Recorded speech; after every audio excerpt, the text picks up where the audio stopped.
Hello viewers, నేను Rohan. Welcome to social post. NIMS university జైపూర్లో చదువుకోవాలంటే ఎంత ఖర్చు అవుతుంది, ముఖ్యంగా మన తెలుగు స్టూడెంట్స్కి ఎంత ఖర్చు అవుతుంది, సెమిస్టర్కి ఎంత ఖర్చు అవుతుంది, సంవత్సరానికి ఎంత ఖర్చు అవుతుంది, హాస్టల్లో ఉండి చదువుకోవాలంటే ఎంత ఖర్చు అవుతుంది, హాస్టల్లో ఉండలేని వాళ్ళు బయట నుంచి వచ్చి అక్కడ చదువుకోవాలంటే ఎంత ఖర్చు అవుతుంది, అండ్ హాస్టల్ సదుపాయాలు ఎలా ఉన్నాయి, ట్యూషన్ ఫీజు హాస్టల్ ఫీజు కలిపి కట్టాలా లేకపోతే ఇన్స్టాల్మెంట్లో కట్టాలా అనే విషయాల్ని మనం డీటెయిల్గా తెలుసుకుందాం. వీటన్నిటికీ సమాధానం తెలియాలంటే ఈ వీడియోని చివరి వరకు చూడండి. అండ్ చివరిలో మీకు ఒక బంపర్ ఆఫర్ కూడా ఉంది, తెలియాలంటే ఈ వీడియోని చివరి వరకు చూడాల్సిందే. హలో వినయ్ గారు. హలో అండి. ఓకే, ఫైనాన్షియల్గా స్టెబుల్గా లేని వాళ్ళు కానీ, అంత డబ్బులు మేము పెట్టలేము, అంత స్తోమత లేదు అనే వాళ్ళు కానీ, ఇలాంటి వాళ్ళు కూడా యూనివర్సిటీలో join అవ్వచ్చా? So basically every student will go for the bank loan, education loan. So up to 7.5 lakhs without any collateral you will get the bank loans.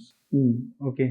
So ఒక 50% bank loan వచ్చిన 50% they can pay from their pocket. Then they can pursue the engineering in the NIMS University also.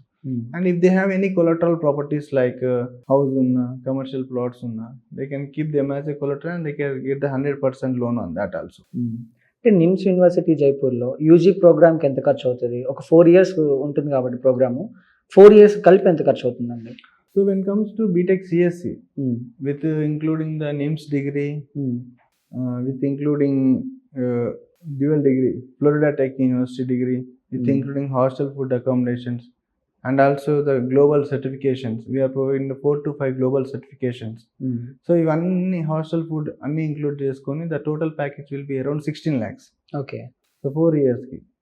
So ఇవన్నీ facilities provide చేస్తే 16 lakhs లో ఇస్తున్నారంటే it's very reasonable and very less fees for the students.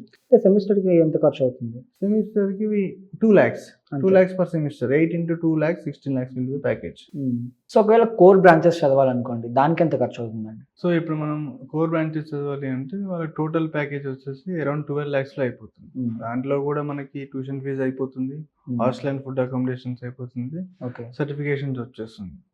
So these are the అంటే సిఎస్సికి global degree ఉంది కాబట్టి దానికి ఒక 4 lakhs extra అవుతుంది. గ్లోబల్ సర్టిఫికేషన్స్ ఒకవేళ కోర్ బ్రాంచెస్ కూడా అలా గ్లోబల్ డిగ్రీ కావాలంటే the total fees will be 15 lakhs. Okay. So MBA BBA ఇలా మేనేజ్మెంట్ ప్రోగ్రామ్స్ ఏవైతే ఉన్నాయో వీటికి ఎంత ఖర్చు అవుతుంది? సో ఇప్పుడు మనకి బీబీఏ కూడా మనకు డ్యూయల్ డిగ్రీ ప్రోగ్రామ్. బీబీఏ కూడా ఒక నిమ్స్ యూనివర్సిటీ నుండి మనకు ఒక డిగ్రీ వస్తుంది, ప్లస్ ఫ్లోరిడా టెక్ యూనివర్సిటీ నుండి ఒక డిగ్రీ వస్తుంది. సేమ్ యాజ్ ఎంబీఏ కూడా అంతే. సో బీబీఏకి వచ్చేసి మనకి 3 years టోటల్ ప్యాకేజ్ 10 lakhs లో అయిపోతుంది with hostel food accommodation everything all include. Okay. ఎంబీఏకి వచ్చేసి అరౌండ్ 8.5 lakhs వరకు అయిపోతుంది టోటల్ విత్ 2 క్లాసెస్ అనేవి 2 యూనివర్సిటీస్ నుంచి ఉంటాయి. 2 యూనివర్సిటీస్ ఉంటాయి, డిగ్రీ కూడా 2 యూనివర్సిటీస్ నుండి వస్తుంది. Okay. Tuition fee hostel fee ఏవైతే ఉంటుందో అది ఇన్స్టాల్మెంట్లో కట్టచ్చా లేకుంటే వన్ టైం పేమెంట్ చేయాల్సి ఉంటుందా అండి? సో అదే ఈ 16 lakhs టోటల్ ప్యాకేజ్ ఉంది, డివైడెడ్ బై 4 years చేసుకుంటాం. ఓకే. సో స్టూడెంట్కి ఫ్లెక్సిబుల్గా ఇయర్లీ వైజ్ పేమెంట్ చేసుకోవచ్చు.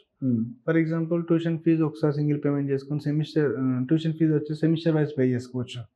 So student yearly wise, installment wise, semester wise payment చేసేసుకోవచ్చు. సో ఆ ఫ్లెక్సిబిలిటీ యూనివర్సిటీ ఇచ్చేస్తుంది student. So at a time 16 lakhs ఒకేసారి పే చేయాల్సిన అవసరం లేదు.